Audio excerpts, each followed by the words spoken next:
মা কালী 10টি মহাবিদ্যা কালীপীঠ, শক্তিপীঠ, সিদ্ধিপীঠ। এটা হলো মাতা পার্বতীর, দেবী কালীর দ্বিতীয় রূপ, মা তারার তারাপীঠ। ভারতের দুটো প্রমুখ শক্তিপীঠ এবং সিদ্ধিপীঠ। আসাম গুয়াহাটির কামাখ্যা মন্দিরের পরে সবথেকে লোকপ্রিয় মন্দির হল পশ্চিমবঙ্গের বীরভূম জেলার তারাপীঠের তারামায়ের মন্দির। দুনিয়ার প্রতিটি কোণা থেকে সাধু সন্ন্যাসীরা মায়ের আরাধনার জন্য এবং মায়ের পূজা করে সিদ্ধিলাভ করার জন্য এই তারাপীঠে তারামার কাছে এসে থাকেন। এই তারাপীঠ মন্দিরে সাধক বামাখ্যাপার মতো অনেক সাধু সন্ন্যাসীগণ সিদ্ধিলাভ করেছেন। বলা হয় যে আপনি যদি তারাপীঠ এসে শ্রদ্ধা ভক্তির সাথে তারামায়ের দর্শন করলে, মাকে পূজা করলে, মা আপনার সকল দুঃখ কষ্ট থেকে মুক্তির রাস্তা দেখায়। আমি এই ভিডিওর মাধ্যমে আপনাদের সাথে শেয়ার করব তারামায়ের কাছে পুজো কিভাবে দেবেন, খরচ কত হবে, মায়ের ভোগ আপনি কোথার থেকে কিভাবে পাবেন এবং তার সাথে সাধক বামাখ্যাপার জন্মভিটে কিভাবে ঘুরবেন, এই সমস্ত ডিটেলস আপনাদের সাথে শেয়ার করব। এছাড়াও তারাপীঠ কিভাবে আসবেন, সাইড সিনগুলো কিভাবে ঘুরবেন এবং তারাপীঠে এসে থাকবেন কোথায়, এই সব কিছু নিয়ে ভিডিও বানানো রয়েছে। ডেসক্রিপশন বক্সে তার লিঙ্ক দিয়ে রাখলাম, চাইলে প্রয়োজনে দেখে নিতে পারেন। চলুন তাহলে ভিডিওটা শুরু করা যাক। বড় শহর কলকাতা থেকে সড়ক পথে দূরত্ব 220 কিলোমিটার। তারাপীঠ মন্দিরের কাছাকাছি রেলওয়ে স্টেশন হল রামপুরহাট জংশন। আপনারা যারা বাইরের শহর থেকে দেখছেন তাদের উদ্দেশ্যে বলছি, আপনার শহর থেকে যদি রামপুরহাট আসার ডাইরেক্ট ট্রেন না থাকে তাহলে আপনারা হাওড়া বা শিয়ালদহ হয়ে আসতে পারেন। রামপুরহাট স্টেশন থেকে তারাপীঠ মন্দিরের দূরত্ব মাত্র 10 কিলোমিটার। এর বাইরের থেকে অটো বা টোটো পেয়ে যাবেন। শেয়ারিং অটোতে ভাড়া নেবে 40 টাকা জনপ্রতি এবং রিজার্ভ অটোতে ভাড়া নেবে 200 টাকা। অটো আপনাকে এখানেই নামিয়ে দেবে। এর উল্টো দিকেই রয়েছে তারামা সরণি। এই গলি দিয়েই যেতে হবে তারামা মন্দিরে। তারাপীঠে মাথার চুলের থেকেও হোটেলের সংখ্যা অনেক বেশি। এই গলির দুই দিকেও অনেক হোটেল রয়েছে থাকা ও খাওয়ার জন্য। মা তারা সরণি থেকে 300 মিটার হেঁটে এলে ডান দিকে পড়বে মা তারার মন্দির। মন্দিরের বাইরে অনেক দোকানপাট রয়েছে পুজো দেওয়ার সামগ্রী কেনার জন্য। মন্দিরে প্রবেশের দুটো গেট রয়েছে। আমার সামনেই রয়েছে ভিআইপি গেট, এর উল্টো দিকেও একটা গেট আছে। ভিআইপি এন্ট্রি গেটের বাম দিকে রয়েছে শু স্ট্যান্ড। আপনি এখানে 3 টাকা দিয়ে আপনার জুতো রাখতে পারেন। এন্ট্রি গেটের দুই পাশেই রয়েছে ভগবান গণপতির মূর্তি। ভিআইপি গেট দিয়ে ভেতরে প্রবেশ করে বাম দিক এবং ডান দিকে রয়েছে দুটো আর্টিস্ট।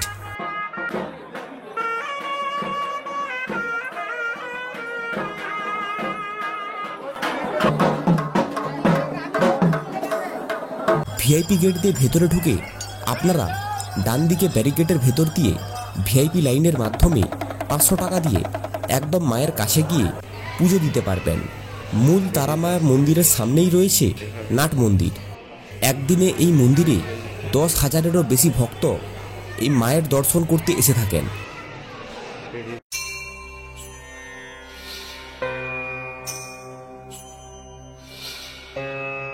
তবে আমার মতে ফ্রিতে তারামায়ের পুজো দেওয়ার ইচ্ছে থাকলে রাতে আসুন, তাহলে অনেকটা কম ভিড় থাকে এবং অল্প সময়ের মধ্যে পুজো দেওয়া হয়ে যায়। মন্দিরে পুজো দেওয়ার জন্য মন্দির খোলা হয় ভোর 5টা থেকে এবং বন্ধ হয় রাত 9টা-10টার দিকে। ফ্রিতে লাইনে দাঁড়িয়ে পুজো দিতে পারেন অথবা পান্ডা ধরেও পুজো দিতে পারেন। পান্ডা ধরলে ভালোভাবে পুজো দিতে পারবেন। আর ভিআইপি লাইনে অল্প সময় দাঁড়াতে হয়, কিন্তু নর্মাল লাইনে অনেক সময় লাগবে। ভিআইপি লাইনের চার্জ কিন্তু বিভিন্ন রকমের রয়েছে। ন্যূনতম 300 টাকা থেকে শুরু হয়, 400 টাকা এবং 500 টাকারও লাইন রয়েছে, আপ টু 1000 টাকা পর্যন্ত।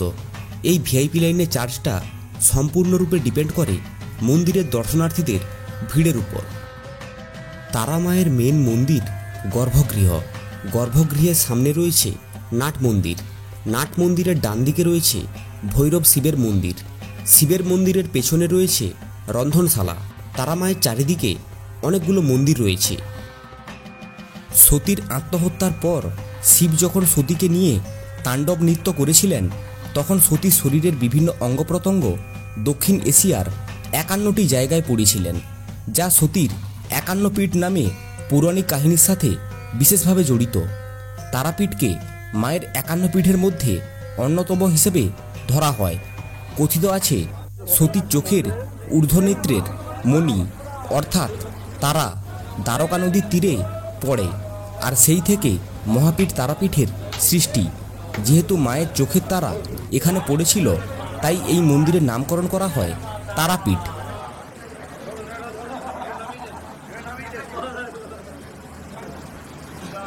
মন্দিরের গর্ভগৃহের ভেতরে তারামায়ের যে মূর্তি আপনারা দেখেন, ধাতব মূর্তি, ওর মধ্যেই রয়েছে কিন্তু আসল শিলামূর্তি। শিলামূর্তির ওপরেই ধাতব মূর্তিটা রয়েছে, আর আমরা কিন্তু এটাই দেখে থাকি। তারামায়ের চারিদিকে অনেকগুলো মন্দির রয়েছে। এদের মধ্যে একটি প্রমুখ হল দেবাদিদেব মহাদেবের মন্দির। শ্রী শ্রী গণেশ এবং হনুমানজির মন্দির। আর এটা হচ্ছে বামদেবের মন্দির।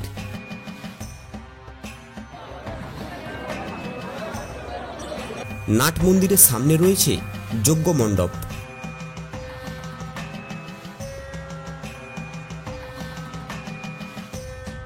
যজ্ঞ মণ্ডপের পেছনে রয়েছে পাঁঠা বলি দেওয়ার জায়গা।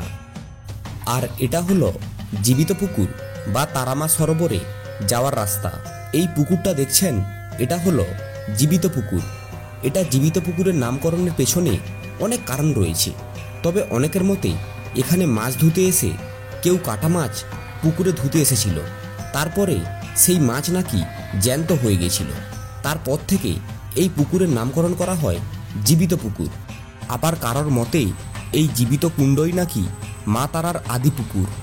তারামা এই কুণ্ডেই কিন্তু স্নান করতেন। আনুমানিক খ্রিস্টীয় শতাব্দীতে বাণিজ্যিক যাত্রাপথে দ্বারকা নদীর তীরবর্তী মহাশ্মশানে জয়দত্ত সৌদাগরের পুত্র যখন সর্পদংশনে মৃত্যু হয়েছিল, এই জীবিত কুণ্ডের জল স্পর্শ করেই কিন্তু সেই মৃতদেহের পুনর্জীবন লাভ হয়। আর এটাই হলো জীবিত কুণ্ডের মাহাত্ম্য। আর মন্দিরের ভেতরে একটা জায়গায় দেওয়ালে দেখলাম মায়ের বিভিন্ন রকম রূপের চিত্র দেওয়ালে অঙ্কিত রয়েছে, এবং মায়ের প্রতিটা অবতারের নাম এবং সেই সকল অবতারের বিশেষ মাহাত্ম্যও কিন্তু লেখা রয়েছে। বিষ্ণু নারায়ণ এবং ষষ্ঠী মাতার মন্দির।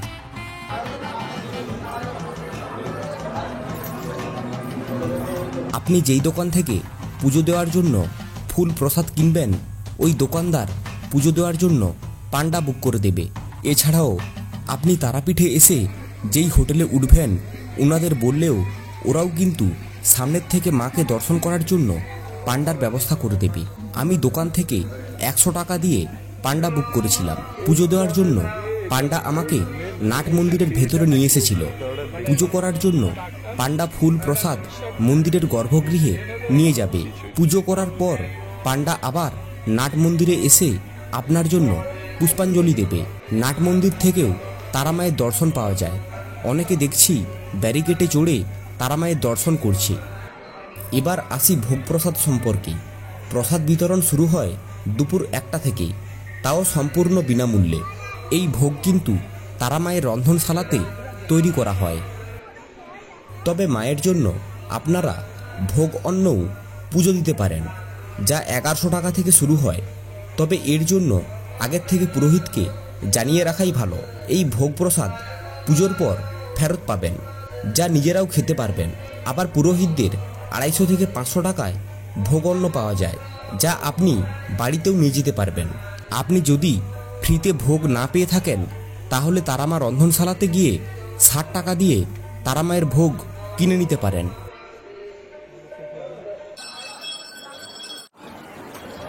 তারাপীঠ মন্দিরের পাশাপাশি তারাপীঠের মহাশ্মশান কিন্তু অন্যতম জায়গা করে নিয়েছে দর্শনার্থীদের মনে। এটাই হলো তারাপীঠ মহাশ্মশান। সবার প্রথমে বলতে হবে, এখানে দিন এবং রাতের চিত্র কিন্তু সম্পূর্ণ ভিন্ন, পুরোটাই পাল্টে যায়। এটা বামাখ্যাপা বামদেবের সমাধি মন্দির। এই বামদেবই ছিল কিন্তু তারামায়ের একনিষ্ঠ ভক্ত। ঠিক তার পাশে ছোট্ট মন্দিরের ভেতরে রয়েছে পঞ্চমুণ্ড আসন, যে আসনে বসে ব্রহ্মার মানব পুত্র বশিষ্ঠ এর ওপরে বসেই তপস্যা করেছিলেন এবং সিদ্ধিলাভ করেছিলেন। পরবর্তীতে বামাখ্যাপাও অর্থাৎ বামদেব নিজে সেই আসনে বসে তিনিও সিদ্ধিলাভ করেছিলেন। তারাপীঠ মন্দির থেকে 100 মিটার দূরত্বে রয়েছে তারাপীঠ মহাশ্মশান। এই মহাশ্মশানে রয়েছে দুটো শ্মশান। একটা হলো তান্ত্রিক মহাশ্মশান, মানে যেখানে তন্ত্র সাধনা হয়ে থাকে, আর দ্বিতীয়টা হলো শবদাহ মহাশ্মশান, মানে যেখানে মানুষ মারা গেলে দাহ করা হয়। এটা হলো তারাপীঠের শবদাহ মহাশ্মশান। শ্মশানের ভেতরে আসতে হলে আপনাকে কিন্তু বাইরে জুতো খুলে আসতে হবে। তপস্যা এমন একটা জিনিস যেটা আমাদের মানব শরীরের সাথে ওতপ্রোতভাবে জড়িত। বাবা মা অনেক তপস্যার মধ্য দিয়ে আমাদের পৃথিবীর আলো দেখিয়েছে। আবার ছাত্র বয়সে ভালো রেজাল্ট করার জন্য পড়াশোনার তপস্যা করতে হয়েছে। আবার বড় হয়ে বাবা মা পরিবারকে ভালোভাবে রাখার জন্য, চাকরি জীবনে ভালো কিছু করার জন্য বিশেষ তপস্যা করতে হয়। আর এই তারাপীঠের মহাশ্মশানে যারা তপস্যা করছে তারা কিন্তু সিদ্ধিলাভ অর্জনের জন্য তপস্যা করছে। সামনে যে বেদিটা দেখছেন, এখানে বামদেব নিজে শেয়াল কুকুরদের খাবার দিতেন। তারামা সরণির পাশে এই জায়গাটা থেকে আপনারা সাইট সিন করার জন্য অটো বা টোটো পেয়ে যাবেন। অটোতে বীরচন্দ্রপুর আটলা ঘুরতে ভাড়া নেবে 500 টাকা, আর তার সাথে নলহাটেশ্বরী অ্যাড করলে আরও ভাড়া 500 টাকা বেড়ে যাবে। আর ম্যাজিক গাড়িতে গেলে ঘুরতে ভাড়া নেবে বীরচন্দ্রপুর এবং আটলার জন্য 1000 টাকা, আর তার সাথে নলহাটেশ্বরী অ্যাড হলে 600 টাকা ভাড়া বাড়বে।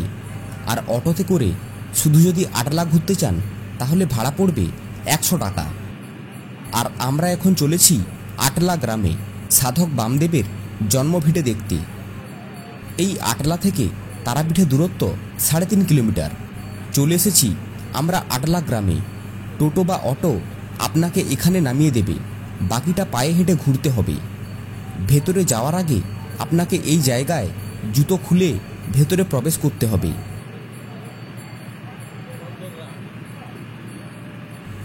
1837 সালে শিবরাত্রি রাতে ঠাকুর এই মাটিতেই, এই আটলা গ্রামে জন্মগ্রহণ করেছিলেন।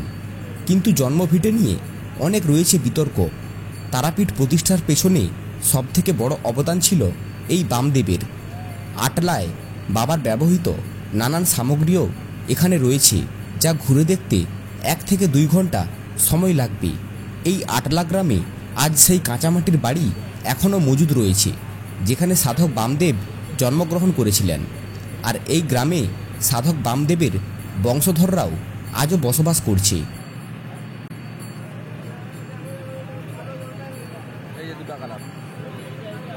শোনা যায় বামাখ্যাপা লোকেদের রোগ ব্যাধি থেকে মুক্তির পথ দেখায়। এই পরম্পরা আজও চলছে। উনার পাদুকাকে আজও পূজা করা হয়, অর্থাৎ রোগ মুক্তির জন্য আজও অনেক দর্শনার্থী এখানে এসে থাকেন।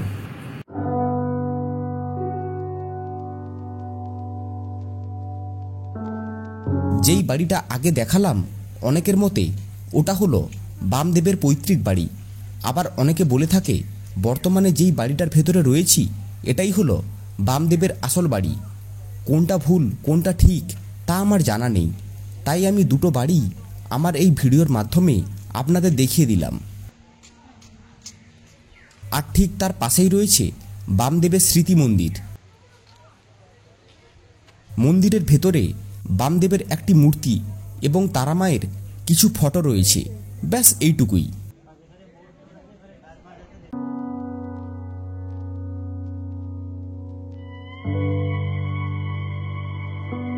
এরপর চলে এসেছিলাম ভারত সেবাশ্রম সংঘে। আপনারা তারাপীঠ এলে অল্প খরচে থাকতে চাইলে এই ভারত সেবাশ্রম সংঘে চলে আসতে পারেন। কিন্তু আমি এখানকার ফোন নাম্বার এবং লোকেশন ডিটেলস ডেসক্রিপশন বক্সে দিয়ে রাখলাম, চাইলে ওখান থেকে দেখে নিতে পারেন। তাও একটু লোকেশনটা বলে রাখি, তারামা সরণির উল্টো দিকের গলিতে সোজা এলেই পেয়ে যাবেন ভারত সেবাশ্রম সংঘ। এখানে রুমের কোয়ালিটি সেরকম কিছু পাবেন না, অনেক জায়গায় টয়লেট কিন্তু কমন। ভারত সেবাশ্রম সংঘের পাশেই রয়েছে ভারত সেবাশ্রম সংঘের মূল মন্দির। এই জায়গাটা কিন্তু বেশ শান্ত স্নিগ্ধ, বেশ কিছু গাছপালা রয়েছে, তাই জায়গাটা বেশ নিরিবিলি। ভারত সেবাশ্রম সংঘে থাকলে আপনি এখানে এসে আরতি দেখতে পারবেন, না থাকলেও ভারত সেবাশ্রম এসে আপনি ঘুরে যেতে পারবেন।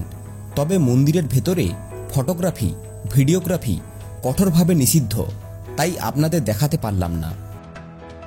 এবার আমরা যাচ্ছি মুন্ডমালিতলা মায়ের মন্দিরে। এটা ভারত সেবাশ্রম থেকে একটু এগিয়ে এলেই পেয়ে যাবেন।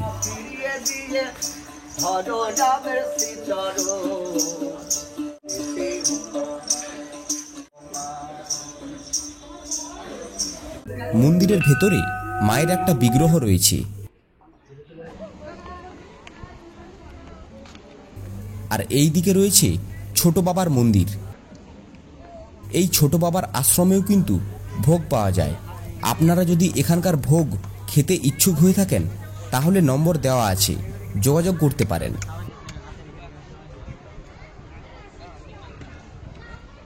আর এই দিকে রয়েছে মুন্ডমালিনী তোলা সতী মায়ের ঘাট। দ্বারকা নদের ওপর রয়েছে এই ঘাট। দ্বারকা নদে একেবারেই জল নেই। আর ঠিক এই ঘাটের পাশেই রয়েছে মুন্ডমালিনী প্রাচীন শ্মশান কালিকা মন্দির। সময় এখন সন্ধ্যা 6টা বেজে 30 মিনিট। এখন আমরা চলেছি শান্তি পূজা এবং তারা মায়ের সন্ধ্যা আরতি দেখতে। সন্ধ্যা 7টার দিকে মন্দিরের রন্ধনশালার ভেতরে শান্তি পূজা হয়ে থাকে। আপনি চাইলে 5000 টাকা দিয়ে এই শান্তি পূজা করতে পারেন।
সন্ধ্যাবেলা শ্মশানের চিত্র সম্পূর্ণই আলাদা।